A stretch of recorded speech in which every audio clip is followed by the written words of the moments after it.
Hello class, I'm going to show you how to use your Notes app that's built into your iPhone, how to scan documents professionally. So just hit that Notes app. Then you see on the bottom right hand corner it says square with a pencil. Hit that and this option should show. If you don't see the camera, go into your Notes settings and make sure iCloud is saved so it can save that. That's the only reason why that camera might not show up. But hit the camera, hit scan documents, and then just line it up. It'll automatically take the picture. There you go. Bam, hit save. And then it'll name it. You can rename it and just put Denny Patel bio 239. All right, and then hit save. And there you go, you have it saved.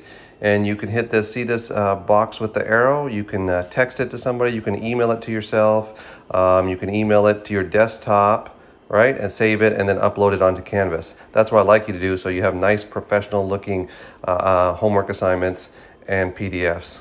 All right, good luck. Thank you.